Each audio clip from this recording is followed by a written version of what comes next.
Hey, my name is Gavin O'Mara. I am the CEO and founder of FE News, and welcome to episode 3 of VocTech Futures.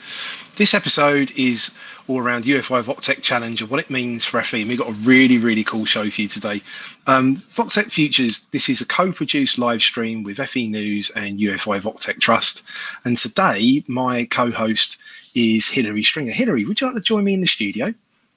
Good morning, Gavin. I'm splendid, thank you. How are you? Yeah, really good. We've got a really cool show today because we're looking to the future, and I want to first of all cover a few things on VocTech Challenge and what it means for FE. But we've got a really interesting one because you're in the Pyrenees. We've got our two guests are like totally remote. We've got Jeff, who's in the Sierra Nevada in Spain. We've got Peter, who's in his camper in Lewis. We're exploring what the future of learning, the future of delivery, and the future of work can be. And I can't think of a better way to be able to show this for real in across all of the world, basically. Can we talk about the challenge? So what did it mean and what was the outcome? So I know there's a couple of parts to this, which I think is really quite interesting for the audience, but they might not know what the challenge was all about. Well, it really started for UFI out of our experience during the pandemic, that we created VocTech Now, our Rapid Response Fund. And all of the responses to that meant we had kind of a unique window into what was going on in the sector. About 700 people had applied, and so we could see what they were struggling with, what technology they had, what they didn't, what they were experienced in, and where they just simply didn't have a clue. And from that, we asked wider. We talked to all of our partners and looked at other resources and came up with a set of assumptions for what it felt like to be out there, being a teacher, being a learner, being a developer, out in VocTech world in the middle of all of the craziness of the pandemic. We are committed to using design thinking in UFI to really look at user needs. So we're not taking those assumptions and building something from them. We're going to go and ask questions. So we spent 3 months just making sure we were asking the right question. And interestingly, what came back was very consistent across all of the groups, that it was about the technology, but it wasn't just about the technology. Having access to the right kit, being in a place where you could use that kit, having the right bandwidth is the starting point. But the home situation of many of our learners was really dire, and that those with the good fortune of having a spare bedroom or a kitchen or somewhere to work didn't really know what that experience was like. So there were some that were more disadvantaged than others through this period. So technology is a key thing, but that's not UFI's bag. We don't do kit. So we looked at other things, and confidence came through. Confidence for the learners to simply be on screen, to try some vocational learning when you've had a really bad time at school. How do you re-engage someone that's disengaged? For those, the pandemic made it even worse because, again, you're remote, you're further away, and that digital divide is even bigger. Digital skills forms a part of that, but it's only a part. And there are some fantastic organisations like IDEA that we're working with who are doing great work around digital understanding improvement and getting levels up around that. So that's not something UFI was going to tackle. Community practical learning. How on earth do you teach practical workshop skills when you can't get into the workshop? We've got some great projects which you'll learn a bit more about in a future episode in the rural community. Animal care on a remote basis. How do you do these things? There are some big challenges there for us to look at. And for the developers, it's a hard market to break into. Back in the day when I was first in tech, to be told you never get sacked for buying IBM. Well, the same here. You don't get sacked for buying a well-known LMS. But how does the little guy with a brilliant idea or the woman with a brand new innovation, how do they break into the market when there are no early adopters to pick up their technology and use it? So all of that into a green paper, which we tested again, and we keep on saying test early, test often, keep asking, and validated. So our white paper, we decided to focus on confidence. And one of our guests today prompted me to say it isn't just learner confidence. This is the confidence of teachers and trainers and educators to use this, to be confident teachers using the VocTech. And we had a fascinating session with the educators about what it was like for them to live in this world. But our VocTech Challenge grant call is focused on confidence, motivation in learners and the staff that support them. And I can't tell you anything about that because it's out with our external assessors, and so it's zipped until November. We'll be able to tell you a bit more once that's all announced. But we are very excited with the quality of projects that have come in. But it's a difficult ask. What we're asking here is to look for the people who are most affected by the digital divide, and what can we do to bring things forward for them that make it easier to join in with what everybody else has. Could you sort of explain a bit of detail about, I guess, because I know you've worked with them very, very closely, and you'll do it more justice than I would around Jeff and Peter. And then we'll in a little bit we'll bring them in, and I think it's just really exciting what we're trying to do.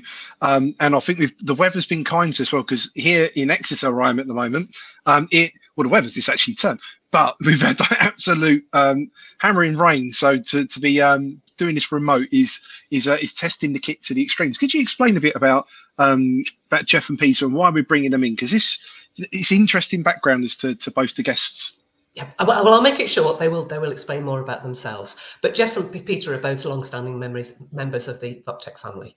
Jeff's done several projects with us. He was the Learning and Technology Development Manager at Pembrokeshire College, and was kind of a shining light through all of this period. And it was Jeff that nudged me when we were looking at the learner needs to also look at the educator needs, and was part of that conversation. And it was a fascinating couple of hours we had. Peter Kilcoyne's worked with us on various projects, but in the context of today, his work with the Blended Learning Consortium is really interesting, because he's worked across a number of colleges in the UK, saw how they responded, and saw how they're responding now. Because for me, this is about the future. This is learning from everything we had to do very rapidly during the pandemic, but consolidating what works and consolidating what's good. And both of these guys really know what works and what's good. That's great. So can we introduce you in Jeff, who's in the Sierra Nevada, and Peter, who is in Lewis. Welcome. Hi, Isle of Lewis rather than Lewis near Brighton, just in case. Oh, the Lewis. Oh, well, I've got it completely wrong. I just picked up on the Lewis bit. Sorry about that. Even more remote and better. So that's all good. This is really interesting though, because the pandemic has really sped this up. Is around the different changing nature of work, the different changing nature of delivery, and we're looking at VocTech in particular. So if the world of work has changed, the world of vocational training and delivery has changed, and this is testament to what we're doing here, really. I wanted to talk about some of the things from the VocTech Challenge that come out, but particularly I want to start with the digital divide, because this is quite interesting what we're doing today. So could we talk about digital divide and what you've noticed, Peter and Jeff, around digital divide, and what sort of happens for you and your colleagues over the pandemic period, and what's happening like now? Peter, did you want to go for it? Or Jeff, you go for it. You went first. So from the perspective of Pembrokeshire College, the digital divide, I mean, the Welsh Government put a lot of money in at the beginning of COVID to buy kit for all our learners. So the kit was available for our learners, which was great. But I think one of the biggest challenges is that, where do you study from? Lots of our most disadvantaged learners live in very unstructured, messy houses and homes without any support. You know, they'd be studying from the kitchen tabletop and all the rest of it. And I think that's probably what have been some of the biggest challenges. You might have younger siblings around you. You know, I think that's probably one of the biggest challenges. And Peter, what did you find? Yeah, I think it would very much reflect what Jeff said, that yeah, when the first lockdown happened, it was very clear that an awful lot of our learners didn't have access to the right kit, the right connectivity, the right spaces to learn in.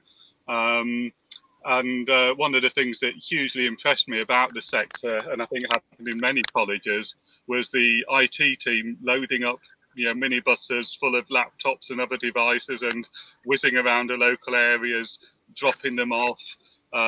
You know, finding innovative ways of providing data for learners that didn't have data for study.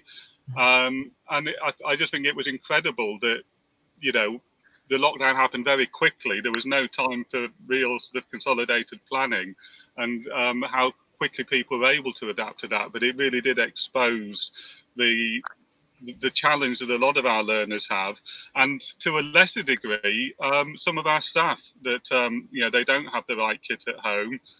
Many of them would have taken their work laptops home, and might not have had the suitable spaces to work at home, particularly when they had sort of kids that they were trying to homeschool at the same time as well.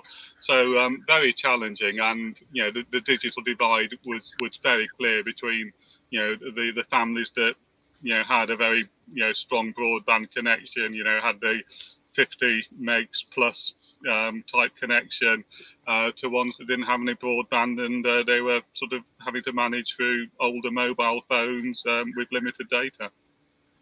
And that has an impact on learning design as well, that you can create the most wonderful VocTech, but if someone doesn't have the bandwidth to be able to receive it, then those are only really useful in classroom situations where you have got the stable, reliable access to data.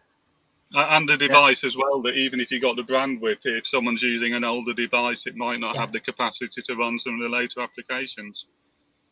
Yeah, no, 100%. It really made it quite start. What was interesting, there's still investment from government in sort of buildings during that period, rather than sort of digital infrastructure, which was quite interesting. So hopefully people are listening and sort of thinking, well, look into the future. How do we develop and retain and grow the digital infrastructure? Because like we're seeing here, this is learning out of the building. Do you know what I mean? This is learning, taking it away. You don't need buildings for this. And particularly, Peter, I know you're going to be running a couple of sessions later today, aren't you? I'm doing a BLC session to a college that's looking to join the BLC, where I'm meeting with a number of their staff, and I'm delivering a training session on a content creation tool I Spring to a university at the other side of Scotland, all from my camper van in the very remote part of the Outer Hebrides. Can we talk about the challenge teacher sessions, and particularly because a lot of the pandemic focused on the learner, and rightly so, but I'm really quite interested on how we can support educators as well. And I think you had some really interesting findings from the teacher sessions. Did you want to explain briefly, Hilary, what the sessions were about and how that sort of come together and what the findings were? Yes. Going back to the focus on design thinking, that we wanted to actually talk to the people who were involved rather than having it second hand. We wanted to go and ask the question. And one of the colleagues who joined us on that day was a learning technologies manager in a college who said, we are meant to be the mavericks, those who are breaking new ground, who are driving through the ice and bringing new things in. But for the whole of this period, all we've done is help people with the basic stuff just to get online. And they did a fantastic job. The sector, as Peter said, absolutely pulled together, and really just the response was amazing. But there aren't enough. There are just not enough people with the core qualifications in early learning technologies to be able to support the demand. I know the Association of Learning Technologies was working really hard on this, but at the time, it just threw it into sharp relief that there are not enough experts out there to help. And it also exposed that where colleges had rolled out some important infrastructure and software, not everybody was actually using it. That there had been a lot of lip services, probably too unkind, but people who had long-standing good practices, were great teachers, were transferring classroom teaching into the online environment without having an understanding of how it's different in digital. So there were a whole set of things around there about the experiences. I'm going to hand over to Jeff in a minute because he was there with us. But some of the stories we were getting of how grim it was for the teachers as well during that period, where they were alone, they were trying to be supported, but it wasn't easy for them at home. Jeff, don't know if you want to share some of your experiences.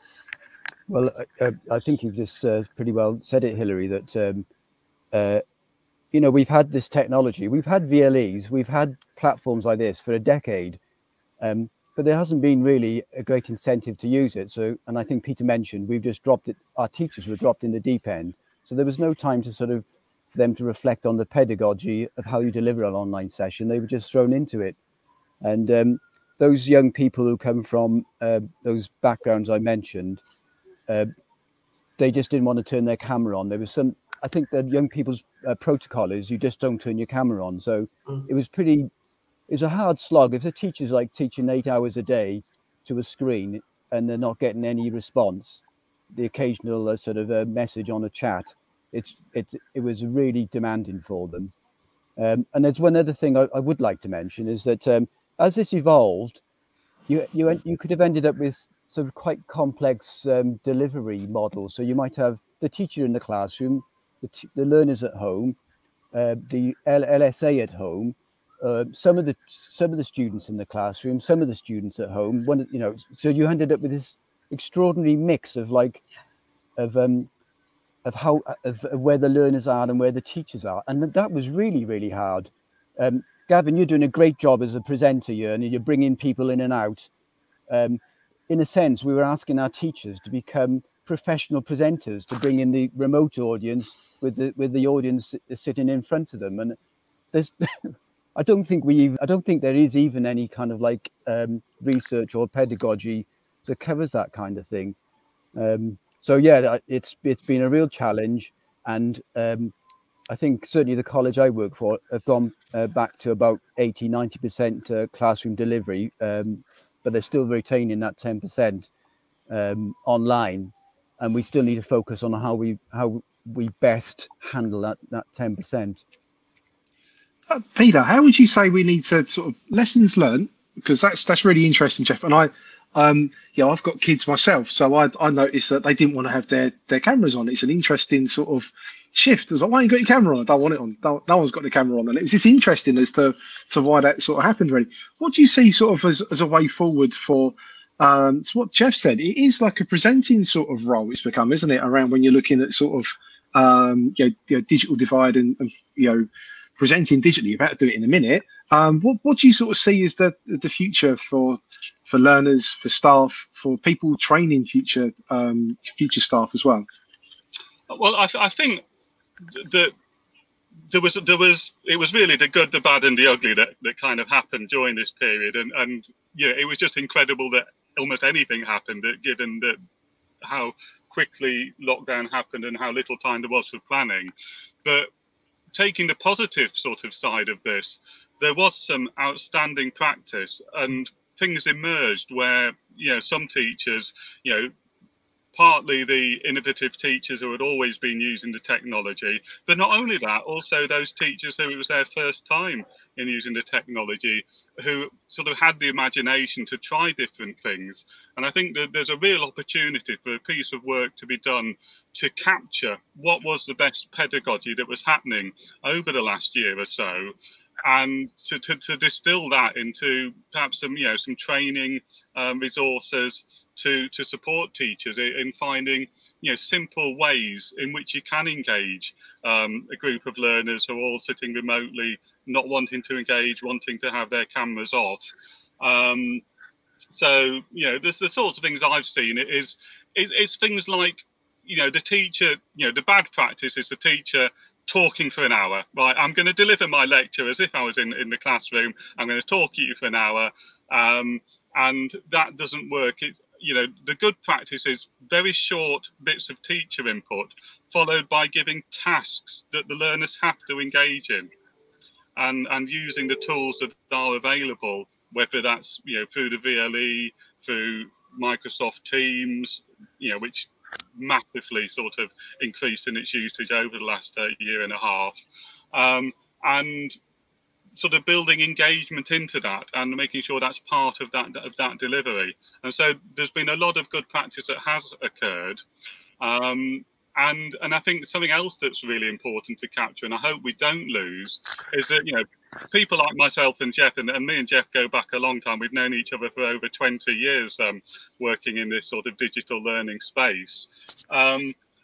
We've been working with staff trying to encourage them to use this technology and to develop them. And there's been those staff who have been very keen to engage. There's been, the small 10% in colleges that maybe 50, 60% who, with a bit of prodding and nudging will have a go. And then there's that 20, 30% who, whenever, I'm sure Jeff knows these people too, whenever you walk down the corridor, they scuttle away into dark corners. if they're scared that you're going to talk to them about something digital that they're not interested in.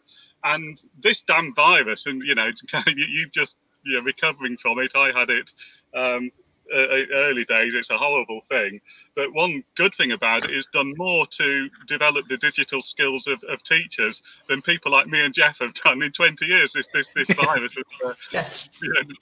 One of our former trustees made that point, that 20 years of advocating and in 6 months more things had shifted and moved forwards. And we saw some amazing transformations in some of our VocTech Now projects, that seasoned professionals who were, their only concern was that the students should get the best possible experience, and were very nervous about their ability to do it online.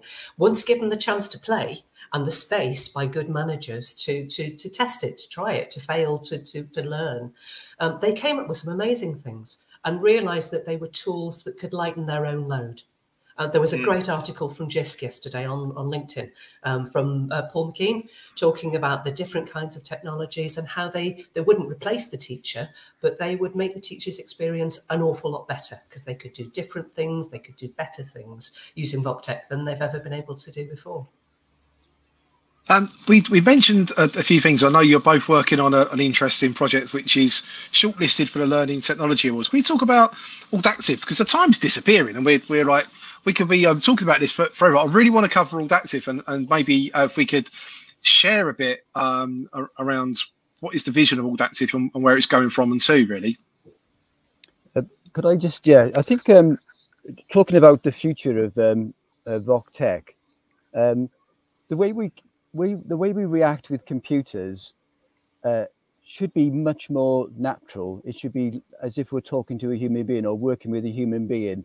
And part of that digital divide is we're still trying to force people to use a keyboard, and we're still trying to get them to understand the computing paradigm. So our technology needs to become more responsive and work as if we are like human beings. So the idea of Audactive is that instead of like typing an answer on a keyboard, that you talk to that learning object, and the learning object talks back to you. So Audactive is a tool that builds two-way interactions. So Audactive will tell you something, talk about something, like for instance, it'll talk about sort of the Sierra Nevada, for instance, and then it might ask you a question about it.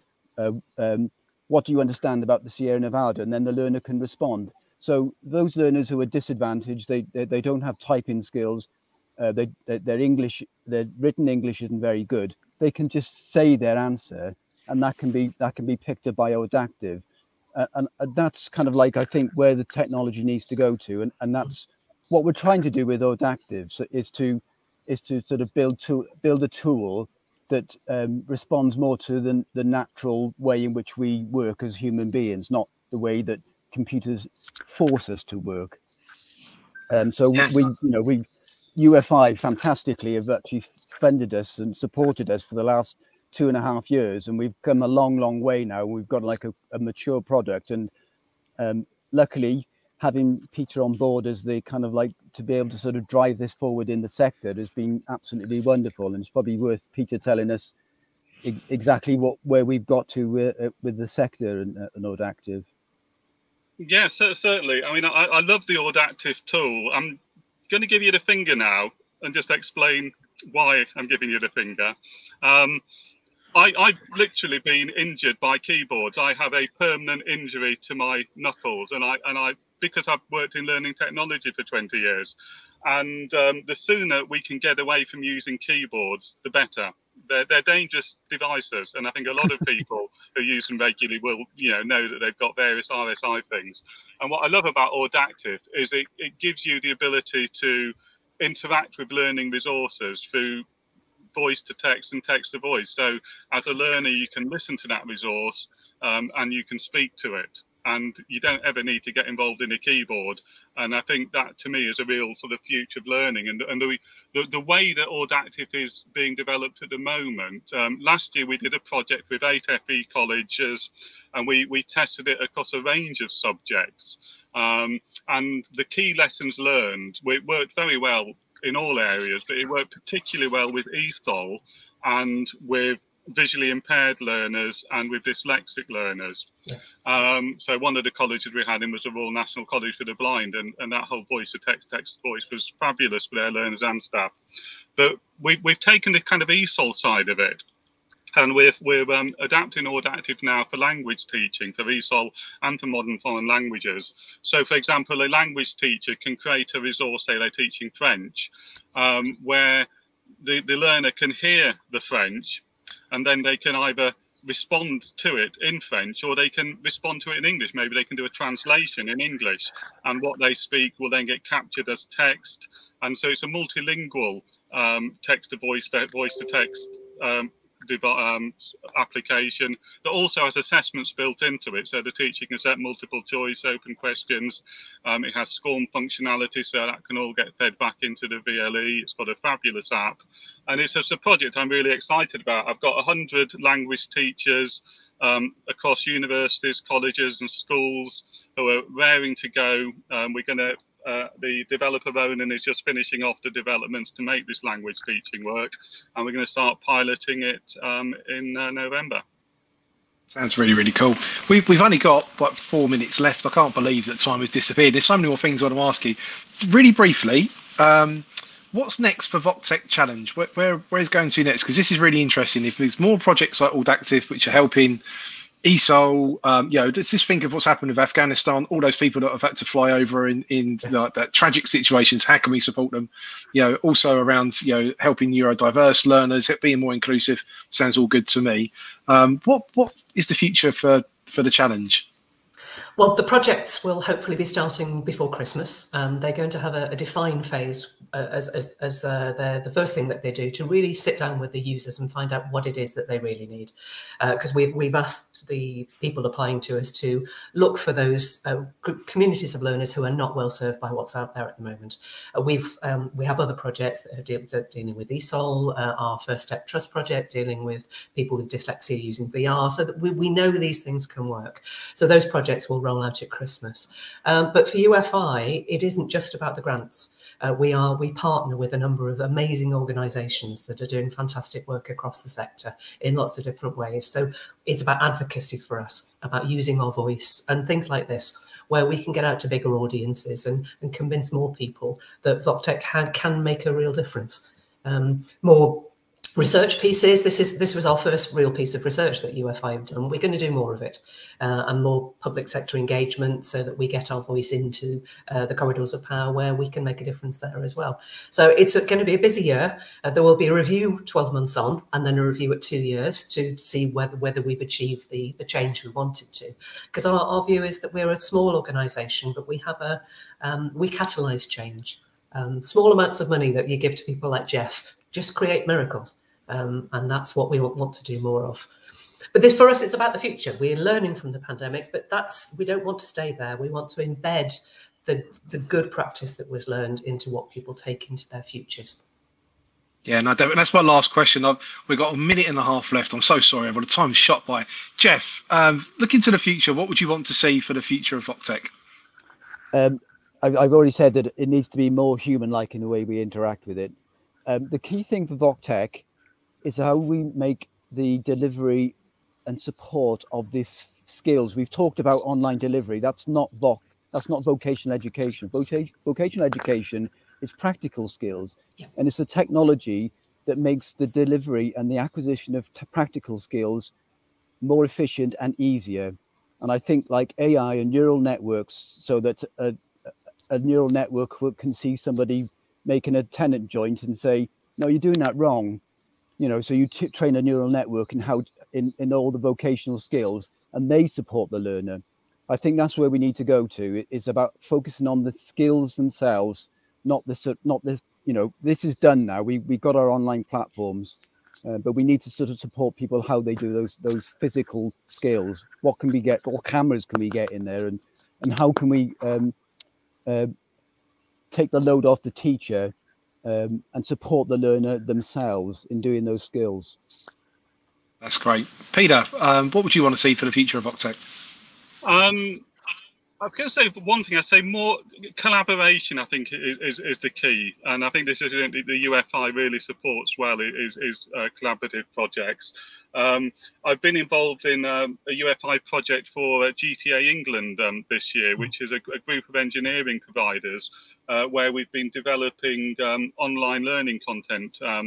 And that's been a really exciting project. So I think projects to develop collaboration, and that also sort of was building up the skills of their teaching staff to build online learning resources. I think that the Blended Learning Consortium has been a model of collaboration that, you know, through this whole pandemic has supported and shared practice across a whole load of colleges and provided content for them.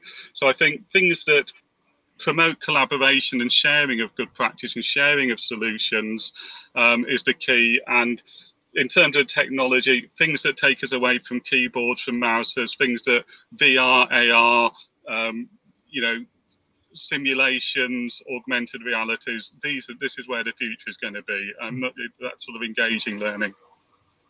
And Hilary, what would you want to see? I think they've said it all. It's about us experimenting with the possible. This is about the art of the possible. But just to reiterate what Jeff said, this is about vocational skills. Our chief exec always says a skill learned ought to be a skill used. So we want people to be gaining skills remotely if they can, in blended situations, in college, in hybrid, if that's the best way. But that those skills include their digital confidence to be able to explore the world for themselves. No, that's really cool. I've been said that I always avoid this question, so I'm going to answer it. I would like to see us be able to support educators, because the future of work has changed. Look at us today, all across the world. How can we then rectify and replace that back to the future workforce, so as we can deliver in and support those educators to deliver in different innovative ways, really. Our time's gone. We're over. I just want to say thank you so much, everyone, for joining us today. I hope this really inspires you to be thinking of new ways of delivering VocTech and to be delivering for your learners and for the future of work. Hilary, thank you so much for your help. This is totally co-produced. Thank you, Thomas, in the background as well. Jeff and Peter, thank you for joining us. FE News Squad, thank you. Leah, thank you. Finley, thank you. Kelly, thanks for making the magic happen. And we'll see you same time next week for VocTech Futures. Bye. Bye-bye.